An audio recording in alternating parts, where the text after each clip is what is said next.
Assalamualaikum warahmatullahi wabarakatuh. Jangan lupa tonton terus Hi Guys Official, subscribe, like, share, and comment. Berkah selalu. Assalamualaikum warahmatullahi wabarakatuh.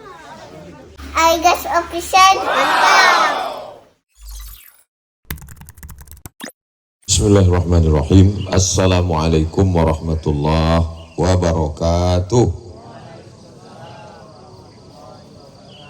Kalau berjumpa anak yatim, pergilah ke Merapi Merbabu. Sudah lama berjalan dengan Ustaz Salim, baru inilah tausiah di bawah pohon bambu. Ini momen yang bisa diulang, insya Allah di masa-masa akan datang. Ya Rabbal Alamin. Ada sebagian orang ketika dia sudah taubat, sudah hijrah, lalu kemudian banyak terjadi pada kehidupannya tidak seperti yang dia ekspedisikan. Hah? Iya, begitulah. Saya Pak Ustadz berharap kalau sudah taubat, kalau sudah hijrah semuanya meningkat, semuanya bertambah, semuanya baru. Tapi apa yang terjadi Ustadz? Baru aja pulang dari masjid sendal hilang. Hari kedua helm hilang. Hari ketiga pekerjaan hilang.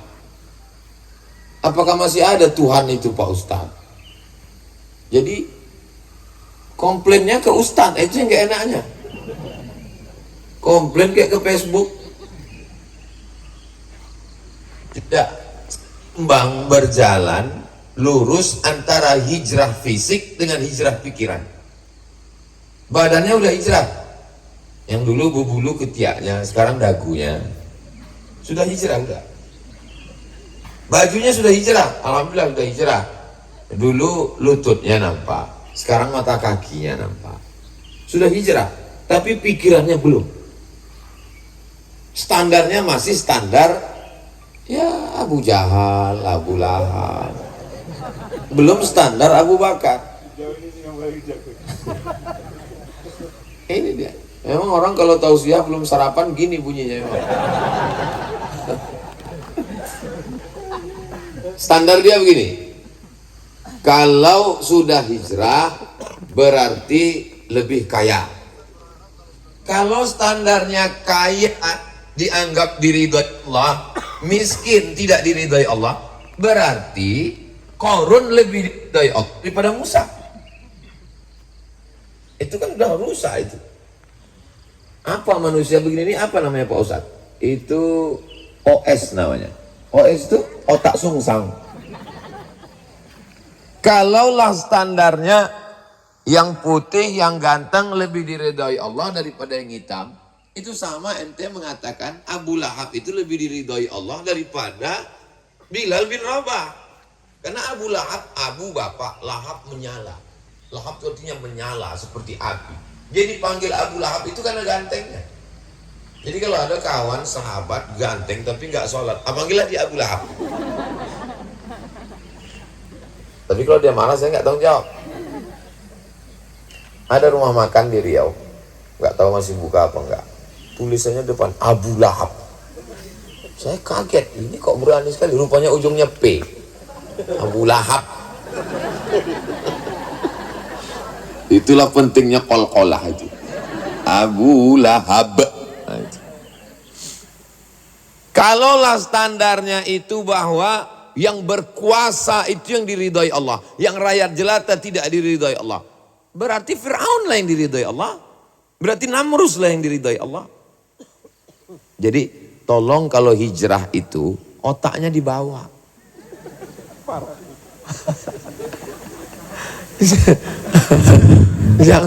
Jangan hijrah itu cuman badan aja. Jangan hijrah itu cuman fisiknya, casingnya aja. Hijrah bersama pikiran. Itulah yang dibantah Allah Subhanahu wa taala. Fa ammal insan idza mabtalahu rabbuhu. Ada di antara manusia itu kalau dikasih Allah rezeki yang lapang, apa kata dia? Fa yaqulu rabbi akraman. Allah memuliakan saya.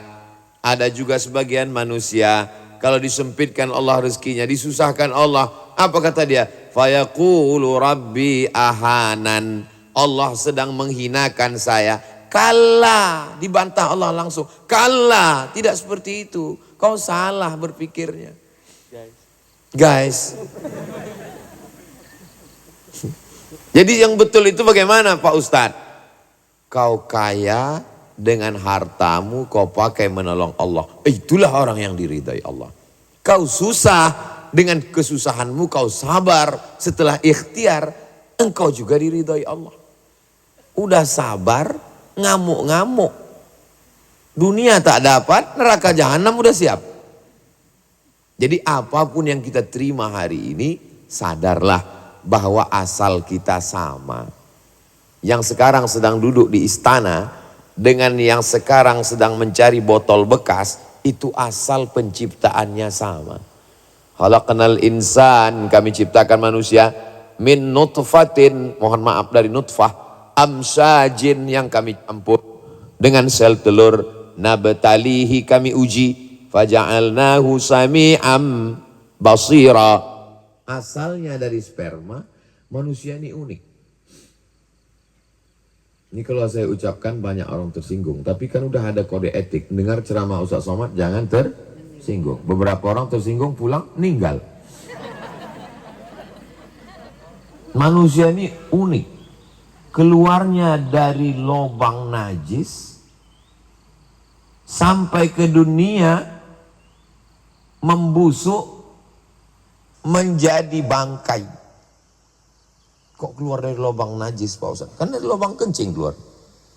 Ada di antara antum yang keluar dari lubang hidung bersih.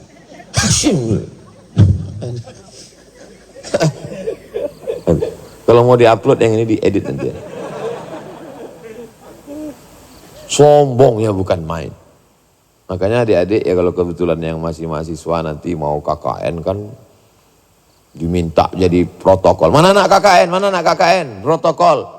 Begitu pas protokol, di situ ada pejabat, ada bupati, ada gubernur, lalu kemudian nggak pede aja. Bupati, gubernur, pejabat, kalian ini semuanya asalnya kan dari sperma yang keluar dari. Tapi jangan kalian omongkan, dalam hati aja. Apa yang disombongkannya? Keluar ke atas dunia ini, akhrajakum min butuni ummahatikum. Kamu keluar dari perut ibumu, la ta'lamuna syai'a. Bukan tidak bawa apa-apa, kamu nggak tahu apa-apa. Jangankan bawa. Memangnya dulu Ustaz Salim waktu lahir langsung bawa belangkon. Langsung bawa pena untuk menulis buah apel yang terpotong-potong itu. Bawa keris kan enggak. Anak orang kaya, pejabat, lahirnya nggak bawa apa-apa. Yang miskin, susah melarat juga nggak bawa apa-apa. Lalu apa yang disombongkan? Kalau orang paham hakikat ini, maka yang sedang down, lahir dari orang tua yang tidak mampu, dia tidak patah semangat, dia tidak putus asa. Karena asal kejadian kita sama. Kita keluar dari tempat yang sama, asal kita sama, dan kita lahir tidak bawa apa-apa. Begitu prinsipnya. Boleh untuk ditulis di baju kaos. Tapi jangan dibawa sholat Jumat. Bawa sholat Jumat, tengok kawan. Takbir di belakang. Allahu Akbar gitu. Orang kalau paham tentang ajaran Islam ini, kalau dia kaya dia tidak sombong, kalau dia miskin dia tidak putus asa.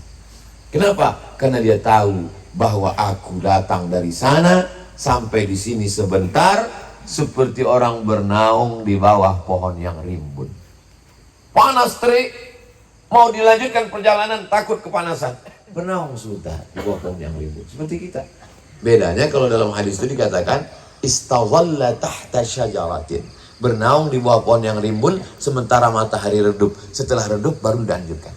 Kalau kita pagi ini bernaung di bawah pohon bambu sementara nasi masak. Nah, nanti udah ada kode siap-siap. Nah, gitu dia. Hah? Udah. Berapa lama kita di atas ini, mau kaya mau miskin, direktur rumah sakit, owner rumah sakit, semua dokter itu dia yang mengkajinya, dia yang menghidupinya. Tapi pada akhirnya nyawa tak bisa tertolong. Kalaulah nyawa bisa ditolong, itu dokter-dokter spesialis hidup semua lah. Buktinya apa? Malah pasiennya hidup, dia mati duluan. Orang kalau paham dia tentang hakikat Islam ini, hijrah dia bersama pikirannya, dia tidak akan pernah putus asa. Dia tidak akan pernah mau diremehkan. Dia tidak akan pernah down. Macam saya inilah. Mana pernah saya merasa down? Saya duduk dekat pejabat, dekat orang kaya. Biasa aja dalam hati dia sama asal kejadian kita. Tapi tidak pernah saya omongkan. Hah? Enggak ada, mana pernah saya, Pak, kita sama juga. Enggak lah, biasa aja. Enggak. Artinya apa? Itulah namanya keyakinan. Keyakinan itu ada di dalam hati dan pikiran. Hati itu kalau sudah benar, pikirannya benar, tindak tanduknya benar. Jadi antum tidak lagi di depan orang kaya, di depan pejabat, lalu kemudian seperti kerupuk yang kena air, lalu lisur ini. Iya Pak, iya. Inilah mental es krim ini. Depan calon mertua pun gitu juga. Waktu kalian mau minang anak gadisnya, asal kita sama Pak. Tapi jangan kalian cakap. Jangan kalian cakapkan. Kalau kalian cakapkan, Bapak asal kita sama. Bedanya cuma kau duluan lahir. Kau punya anak gadis. Kalau mau kau kasih. Kalau tidak. Pulang kau sana, kata dia. Ngajar kau, kata dia. Belum dapat aja udah kayak gini, apalagi dapat, kata dia. Itulah makanya semua ini kita asalnya ruh. Tolong Ali kalau waktu habis kasih tahu. Saya kalau lagi sedang surning bisa lupa. Asal kita ini sama semuanya. Wa idh akhadha rabbuka min bani adama min zuhurihim dzurriyyatahum. Ketika Allah mengumpulkan semua roh Ustaz Salim, roh saya, roh bapak, roh ibu, semua roh itu sama. Enggak ada yang tua, enggak ada yang muda. Sama semuanya. Dikumpulkan Allah. Lalu kemudian apa kata Allah? Wa ashhadahum ala anfusihim. Allah ambil persaksian. Alastu bi rabbikum. Bukankah aku ini Rabb kamu? Kita semua waktu itu tak menjawab. Bala syahidna. Kami bersaksi engkaulah. Antaqulu yaumal qiyamah. Kalau Tuhan membeli peniti, jangan lupa juga beli katu. Kalau mic sudah mulai mati-mati, itu tandanya sudah habis waktu. Jadi waktu itu ruh kita sama, bedanya ruh saya ditiupkan duluan. Itulah maka saya lebih tua dari kalian semua. Dari Ustaz Salim, dari Ustaz EN, dari Ustaz ke Mesir tahun berapa? 2017. Saya 1998. Bayangkan kalian itu. 2017 beliau baru sampai ke Mesir. Saya 98. Maksudnya tuanya saya. Bukan berarti saya bilang saya lebih hebat, saya lebih mulia, saya lebih tua. Kalau masalah lebih tua lah lagi Abu Jahal, Fir'aun. Jadi kalau kadang orang ini, kamu masih anak kecil, saya ini lebih tua, saya ini senior. Untung seniornya itu nggak pandai menjawab. Mungkin dia pandai, cuman dia beradab. Kalau saya ini lebih lama di Mesir, saya di Mesir habis itu di Maroko, habis itu di Sudan. Ustadz, kalau cuman lebih lama, onta lebih lama lagi Pak Ustadz.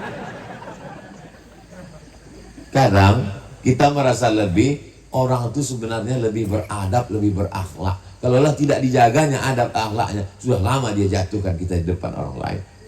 Maka ketika ruh ini sama, ditiupkan ruh saya lebih dulu. Habis itu baru ruh Ustadz Salim. Habis itu baru ruh adik-adik sekalian. Ini rahasia Allah yang punya kuasa. Setelah kita berusaha, berikhtiar all out, yang kita terima begini, sesungguhnya itulah yang diinginkan Allah Subhanahu wa ta'ala. Banyak yang lebih pintar dari saya, yang nilainya dulu waktu di Al-Azhar mumtaz, yang hafalannya lebih banyak, yang lebih senior, yang lebih tua.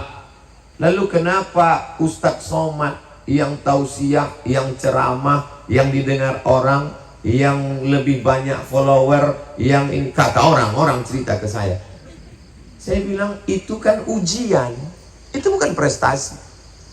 Salah berpikir menyebabkan kita salah bertindak, salah bersikap. Lalu kita katakan Ini karena usaha saya, ini karena etos kerja saya, ini karena... Apa beda kita dengan orang yang diceritakan dalam Al-Quran? Innama utituhu ala ilmin indi. Ini karena ilmu saya. Siapa yang ngomong gitu Pak Ustaz? Qarun. Makanya nanti kalau ada yang udah ngaji, udah hijrah, tapi ngomongnya begitu. Itu sama dengan Qarun yang baru berhijrah pakaian. Hati dan otaknya belum hijrah lagi. Tapi alhamdulillah, semua adik-adik, sahabat-sahabat ini sudah hijrah semuanya insya Allah. Lah yang Ustaz omongkan ini untuk siapa? Untuk mereka yang belum hijrah, belum hadir, belum ikut bersama. Maka ayatnya sudah dibacakan Ustaz ayat. Ya ayyuhalladzina amanu. Hai orang yang percaya. Kalau sudah percaya apa buktinya? Ittaqullah. Takut. Kalau sudah takut cukup? Belum. Wa kunu ma'as shadiqin. Bergabunglah dengan orang-orang yang benar. Ini 3 in 1 yang tak bisa dipisahkan. Pertama, percaya. Yang kedua, takut. Kalau sudah percaya, pasti takut. Enggak Pak Ustaz. Bro, ente kuliah hari ini? Iya. Nanti jangan lewat jalan Sudirman ya. Kenapa? Ada razia. Percaya atau nggak percaya? Percaya. Kalau percaya, pasti takut. Maka begitu dia tahu razia, langsung pakai helm standar sampai tutup pentil. Periksanya semua. Kami ini tak bisa pakai standar bahasa kalian. Mana kabel kata. Kabel Pak Ustadz, capek kalian meluruskannya. Kami nggak akan lurus-lurus juga. Cemana mau meluruskan alin ini kan payah. Jadi tahan-tahankan aja lah. Kabel kata dia iya kan aja. Pentil kata dia iya kan aja. Begitu takutnya helmnya selama ini pakai sendal langsung pakai sepatu. Karena aturan baru pakai sendal kena tilang. Takut. Kalau percaya pasti takut. Bapak, tolong jangan minum pakai gula. Nanti diabetesnya naik. Tolong jangan makan santan. Jangan gulai kambing. Jangan sop kambing. Kenapa takut? Karena percaya kepada dokter. Rukun imannya 7. Rukun yang ke-7 dokter spesialis. Ini sepaket. Ya ayyuhalladzina amanu. Hai orang yang percaya. Ittaqullah. Takut tapi belum lengkap. Wa kunu ma'as-shadiqin. Hendaklah kamu bersama orang yang benar. Sekarang sudah banyak yang percaya tapi belum takut. Sudah banyak yang percaya dan takut tapi karena tidak bersama dengan orang yang benar, akhirnya tergerus, mengalami penurunan, akhirnya hilang kembali. Saya kalau sudah baca berita, nonton berita, dengar berita, ini kembali buka hijab, ini lama buka hijab, lama-lama buka celananya. Inilah sudah mulai na'udzubillah murtad. Ini sebabnya adalah karena tidak melakukan yang ketiga. Wa kunu ma'as shadiqin. Kemarin ngobrol-ngobrol dengan Ustaz Salim, dengan Ustaz Lukman, dengan Ustaz EM. Sekarang Ustaz, banyak orang dengan Ustaz Andi Moni, banyak orang sebetulnya ingin tobat, ingin curhat, ingin cerita, tapi dia nggak ketemu dengan Ustaz. Gara-gara apa? Gara-gara untuk ketemu dengan Ustaz itu terlalu banyak birokrasi dan akses yang terlalu panjang. Kami sebetulnya mau curhat dengan Ustaz, tapi kami nggak bisa karena pengawal Ustaz 3 lapis. Lalu saya mulai berpikir, kalau begitu kita langsung temui aja jamaah ini. Langsung nggak bisa juga. Jadi serba salah. Mau langsung menemui jamaah, nanti banyak caleg-caleg minta foto. Mau diperketat, banyak orang tobat nggak jadi. Jadi tolong Ali pikirkan mau dibawa kemana cara kita ini ke depan, gimana supaya jangan sampai orang nggak tobat gara-gara terlalu susah ketemu dengan Ustaz. Ketika dia masuk neraka ditanya sama malaikat, kenapa kau masuk neraka? Aku sebetulnya udah mau tobat, tapi susah kali jumpa Ustaz. Ustaz siapa? Ustaz Somad. Somad, kau masuk neraka juga? Kacau kita. Siapa yang membuat sistem begini? Mesti dikawal oleh Kokam, dikawal oleh Haroka Islamiyah. Ali masuk juga kan? Mudah-mudahan kita semuanya termasuk dalam 3 tadi. Percaya bersama Allah dan istiqomah bersama orang-orang yang benar nih insya Allah. Saya tahu Ustaz Salim orangnya benar, Ustaz Lukman orangnya benar, Ustaz Taki Malik orangnya benar, Ustaz En orangnya benar. Maka saya azamkan diri saya ketemu dengan mereka dalam setahun mesti 4 kali. Pertama di Merapi Berbabu, yang kedua di Pontianak, yang ketiga di Malang dengan Ustadz Muhammad bin Anis, yang keempat di Pekanbaru. Ini yang keempat yang belum tahu apa mereka datang lagi atau enggak. Karena trauma yang terakhir itu luar biasa. Gak usahlah saya ceritakan, berat ini, biar kami aja. Itu yang dapat saya sampaikan. Dari gaya-gayanya nampaknya nasi udah masak. Terima kasih. Assalamualaikum warahmatullahi wabarakatuh. Hi guys official.